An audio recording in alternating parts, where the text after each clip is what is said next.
Dear students, आज class 10 और सारी क्लासेस का ग्रामर का टॉपिक हम लोग डील करने वाले हैं, वो है नरेशन। बहुत कम समय में मैं बहुत सारा मतलब इंपॉर्टेंट पॉइंट्स इसका डील कर रहे हैं जो कि आपकी टर्म 1 एग्जाम में भी हेल्प करेगा। यस और नो? यस।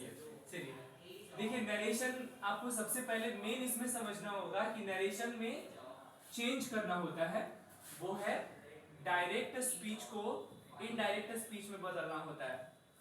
आपका क्वेश्चन दिया हुआ रहेगा, ठीक है, डायरेक्ट स्पीच को इनडायरेक्ट स्पीच में बदलना होता है। पहले नरेशन कहते हैं किसको है? मान लो कोई स्पीकर कोई सेंटेंस बोला है, ठीक है, जैसे मैं प्रणव हूं तो मैंने बोला मैं इंग्लिश पढ़ाता हूं, आई टीच इंग्लिश। तो आपने सुना, आप ऑडियंस हो गए, आप इस बात को डायरेक्ट बोलते हो, आई टीच इंग्लिश, ठीक है, समझ में आ रहा है? मान लेते हैं प्रणव सर ने कहा आई टीच इंग्लिश, तो Pranav said to me I teach English. समझ में आ रहा है? तो जहां भी तुमको दिख जाए कॉमा इन्वर्टेड कॉमा, ठीक है ना, जहां देखिए कॉमा इन्वर्टेड कॉमा, तो ये हो जाएगा डायरेक्ट स्पीच। नंबर 1 बात, कॉमा इन्वर्टेड कॉमा के अंदर वाले पार्ट को फिर से हम बोलते हैं, इसको हम लोग बोलते हैं रिपोर्टेड स्पीच, ठीक है, reported speech. Comma inverted comma के पूरे बाहर वाले जो पार्ट है उसको हम लोग बोलते हैं रिपोर्टिंग स्पीच, बोलेंगे इसको रिपोर्टिंग स्पीच, ठीक है। और रिपोर्टिंग स्पीच के अंदर जो वर्ब पाया जा रहा है इसी को हम लोग बोलेंगे क्या? ठीक है, क्लियर है यहाँ तक? अब देखो मेन चीज इसमें सीखना क्या रहता है, रिपोर्टेड स्पीच के अंदर जो पर्सन नजर आ रहा है उसी पर्सन को समझना होगा। तो यहाँ पर एक आई आया, रट लोगे, आई होता है फर्स्ट पर्सन, आई कौन सा पर्सन? फर्स्ट पर्सन, ठीक है। और ये तो वर्ब हो गया टीच, ये इंग्लिश है और इंग्लिश ये थर्ड पर्सन है। तो आपको सबसे पहले समझना होगा पर्सन कितने टाइप के होते हैं। कोई दिक्कत है यहाँ तक? पर्सन कितने टाइप्स के होते हैं, how many persons are there, तो थोड़ा सा समझ लेते हैं, उसके बाद हम बताते हैं आप लोग को कैसे बदलाएगा। There are 3 types of persons. Person की बात करें तो बोर्ड दिख रहा होगा, ठीक है। चलिए, फर्स्ट पर्सन, सेकेंड पर्सन और कौन सा? Third person. ये रट लोगे क्योंकि इसमें एक फॉर्मूला मैं बताने वाला हूं चेंज ऑफ पर्सन में, वो है SON। मार्कर ही महान है आपका, SON, ठीक है, 1 2 3, ठीक है। याद रखेंगे फर्स्ट पर्सन में आता है आई और बी, फर्स्ट पर्सन में आई और सेकेंड पर्सन में याद रखेंगे आता है यू, और थर्ड पर्सन में ही सी इट नेम और दे। फिर से याद रखोगे आई और बी कौन सा पर्सन, क्यों? क्योंकि सबसे पहले हम लोग वैल्यू किसको देते हैं? अपने आप को। तो आई और बी हो जाएगा फर्स्ट पर्सन। याद रखो, तुम ज्यादा इंपॉर्टेंट रखो अपने एग्जाम के लिए, ठीक है। यू कौन सा पर्सन?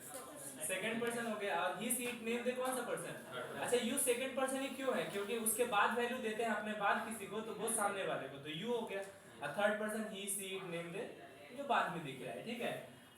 चेंज ऑफ पर्सन में बहुत अच्छा फॉर्मूला चलता है, वो है SON। Can I have the another marker from another class if you are able to bring? SON 1 2 3, ठीक है। तो यहां पर देखना, S का मतलब याद रखोगे सब्जेक्ट, S का मतलब सब्जेक्ट, O का मतलब होता है ऑब्जेक्ट, O का मतलब ऑब्जेक्ट, और N का मतलब होता है नो चेंज। S का मतलब सब्जेक्ट, O का मतलब ऑब्जेक्ट और N का मतलब नो चेंज, ठीक है। 1 का मतलब याद रखेंगे फर्स्ट पर्सन, 2 का मतलब याद रखेंगे सेकेंड पर्सन, और 3 का मतलब याद रखेंगे थर्ड पर्सन, ठीक है।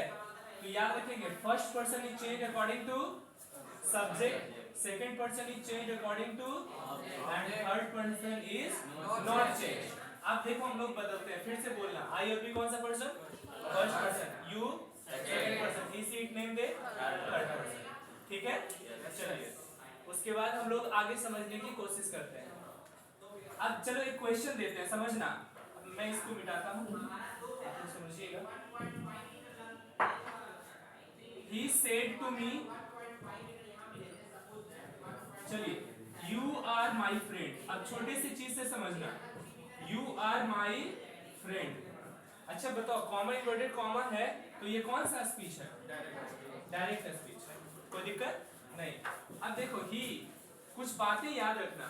सेड अकेला रहेगा तो किस चीज में बदलेगा? सेड में, याद रखोगे। और यदि रहेगा सेड टू तो सेड टू बदलेगा टोल्ड में। कोई दिक्कत है? नहीं। तो अब बताना, सेड टू है तो बताओ सेड में बदलेगा है टोल्ड में? टोल्ड। उसके बाद क्या होगा? ही। कॉमा इन्वर्टेड कॉमा के लिए याद रखो, नॉर्मल सेंटेंस में मतलब असर्टिव सेंटेंस में कॉमा इन्वर्टेड कॉमा के लिए क्या लगता है? दैट का प्रयोग होता है। ठीक है, चलिए दैट। अब बताना, यू कौन सा पर्सन?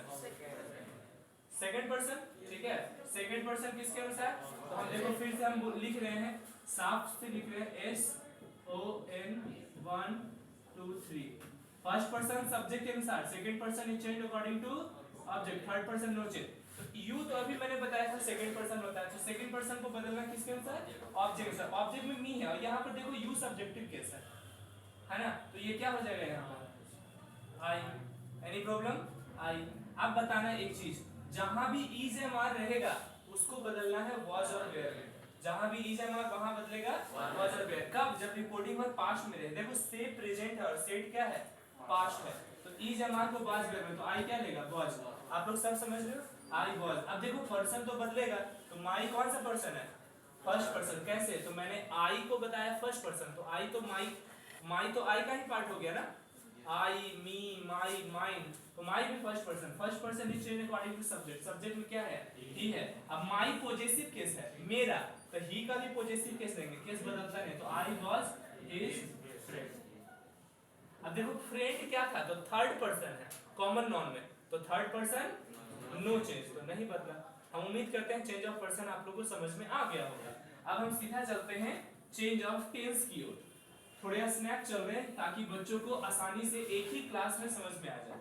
ठीक है जी, चलिए। चेंज ऑफ टेंस किसको कहते हैं समझिएगा।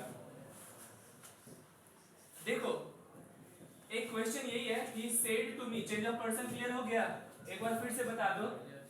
Yes sir. First person is change according to subject, second person is change according to object and third person. ठीक है, तो आई, अब जरा देखना, हेल्प यू, तो चेंज ऑफ टेंस कहता है कि रिपोर्टेड स्पीच का टेंस भी बदलेगा जब रिपोर्टिंग वर्ब पास्ट में रहे, मतलब से रहे या सेड रहे। सेड रहे तो सबसे पहले चेंज ऑफ टेंस में पहला रूल याद रखना। अच्छा एक ट्रिक देते हैं, बाकी रूल को भूल जाओ, बहुत इंपॉर्टेंट ट्रिक है। जब सेड में रहे मतलब रिपोर्टिंग वर्ब किस में रहे? सेड में, मतलब पास्ट में, तो याद रखिएगा आपके क्लास के लिए इंपॉर्टेंट है, ठीक है ना। V1 रहेगा उसको V2 में बदल देना, मतलब प्रेजेंट जाएगा पास्ट में, V1 किस में? V2 में। सेकंड याद रखना, इज एम आर रहेगा तो वो बदलेगा वॉज और वेयर में, याद रखिएगा। इज एम आर किस में? वॉज और वेयर में। और थर्ड रहेगा ही, she, sorry, is am are was were में हो गया। यदि रहेगा हैज या हैव तो ये बदल देना आप लोग हैड में। बोलो कोई दिक्कत? फिर से याद रखो, V1 को किस में? सिर्फ V1 ही नहीं, यदि V5 भी रहेगा, V5 किसको बोलते हैं? वर्ब में एस और ईएस, जैसे गो में गोज लग जाता है तो V5 होता है। तो V1 और V5 प्रेजेंट में होता है, तो प्रेजेंट वाला पास्ट नहीं जाएगा ना, क्योंकि रिपोर्टिंग वर्ब किस में है? पास्ट में है। तो याद रखिएगा V1 को किस में बदल देना? बहुत इंपॉर्टेंट है, V1 is will be changed into V2। Is am are was has और हैड। अब देखिए ही सेड टू को मैं बदला तो क्या बदला? टोल्ड। कोई कष्ट? No. Me, comma inverted comma that. I कौन सा पर्सन? मैंने अभी अभी बताया फर्स्ट पर्सन। कौन सा फॉर्मूला लगेगा? एस और N. First person is change according to subject में कौन है? ही। अब बताओ बेटा, हेल्प V1 है और सेड पास्ट में है, तो V1 will be change into V2। समझ में आ रहा है? तो क्या हो जाएगा? हेल्प का V2 क्या होता है? हेल्प्ड। अब देखो यू तो पर्सन है, पर्सन तो बदलेगा, यू कौन सा person? Second person is change according to object में मी है, तो मैं यहाँ पर मी दे दूं। बोलो पहला रूल क्लियर? बोलो यस और नो? Yes sir. चलिए अब देखिए यहाँ पर मैं कुछ चेंज करता हूँ, थोड़ा सा सब्जेक्ट चेंज करते हैं सी। समझिएगा, सी सेड टू हिम, कोई लड़की से बोल रही है, वो बोली, उसने कहा she said to him I was helping you, मैं तुम्हारी मदद कर रही थी। अब यहाँ पर समझना होगा कि कौन सा टेंस है। पहले तो जान लो सब्जेक्ट प्लस वाज और were plus V4 plus object है, समझ में आ रहा है। अच्छा इज एम आर पहले कर देते, वाज दे दिए, पहले इज एम आर करते हैं। तो आई एम हेल्पिंग यू पहले कर देते, फिर समझाएंगे वाज और वेयर करके। आई एम हेल्पिंग यू, मैं तुम्हारी मदद कर रहा हूँ। तो subject plus is am are plus V4 plus object कौन सा टेंस है? प्रेजेंट कंटीन्यूअस हो गया। तो याद रखना प्रेजेंट कंटीन्यूअस बदलता है पास्ट कंटीन्यूअस में। वो रूल भी जानने की कोई जरूरत नहीं जब तुमको ये पता है कि इज एम आर को बदलना है किसमें? वाज और वेयर में। कब? जब रिपोर्टिंग वर्ब पास्ट में रहेगा। से रहेगा या सेड?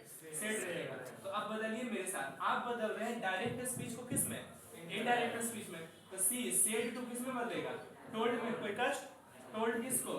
हिम। कमेंट बड़े कॉमा दैट। आई कौन सा person? First person is change according to subject में कौन है? सी। अच्छा शुरू में जो है वही तो सब्जेक्ट है और उसके बाद वर्ब के बाद है वही तो ऑब्जेक्ट है। तो ये हो जाएगा सी। अब बताओ बेटा, आई फर्स्ट पर्सन सब्जेक्ट सा सी हो गया। इज एम आर किसमें बदला? वॉज देयर में। तो सी वॉज। अब बताओ हेल्पिंग, हम बोले तो कोई चेंज नहीं करना है, सिर्फ इज एम आर को वॉज देयर में। तो सी वॉज हेल्पिंग। अब यू सेकंड पर्सन है ऑब्जेक्ट के अनुसार, ऑब्जेक्ट में कौन है? हिम है। तो मैं डायरेक्ट हिम को कर देता हूँ। एक और नियम ये जानते हैं, उसके बाद फिर हम अगले क्लास में इसको जानेंगे चेंज ऑफ टेंस में। फिर क्वेश्चन टाइप नरेशन क्या होता है वो भी हम लोग जानने की कोशिश करेंगे। एक लास्ट एग्जांपल हम लोग समझते हैं। देखो यदि रहेगा अमन सेड टू मी, अमन ने मुझसे कहा, ठीक है, I have done this, I have done this, मैंने यह किया है। देखो सब्जेक्ट प्लस है जब है plus V3 plus object present perfect होता है। कुछ नहीं जब पता चले तो जब सेड है ना और क्वेश्चन में हैज और हैव रहेगा तो उसमें तुम सीधा बदल देना हैड में बदलेगा, मतलब प्रेजेंट वाला पास्ट में बदलेगा। कोई कष्ट नहीं। अब देखो अमन सेड टू को मैं बदलूंगा टोल्ड में, टोल्ड के बाद हो जाएगा मी। कोई कष्ट है? और टेल टेल्स टोल्ड के बाद टू का यूज नहीं होता है, याद रखोगे। अमन टोल्ड मी कमेंट बड़े कॉमा दैट। आई कौन सा person? First person according to subject. Subject में अमन के लिए क्या आएगा? ही, लड़का है तो ही, तो यहाँ पर आ जाएगा ही। और हैज और हैव किस में बदलेगा? हैड में। तो ही हैड डन। अब एक बात याद रखना बेटा, दिस दैट में बदलता है, दीज दोज में बदलता है, हियर देयर में बदलता है, टुडे दैट डे में बदलता है, टुमारो द नेक्स्ट डे में बदलता है। ये सब जो बदलता है वो है change of other parts of speech जो हम लोग अगले क्लास में पढ़ेंगे। तो फिलहाल याद रखो दिस किस में बदलेगा? दैट डे में। कोई दिक्कत है? तो हम लोग कल, अच्छा दिस है तो सिर्फ दैट में बदलेगा, और दिस डे रहता तो दैट डे में बदलेगा, या टुडे रहता तो दैट डे में बदलेगा। तो दिस बदल रहा है दैट। बोलो कोई दिक्कत नहीं। तो हम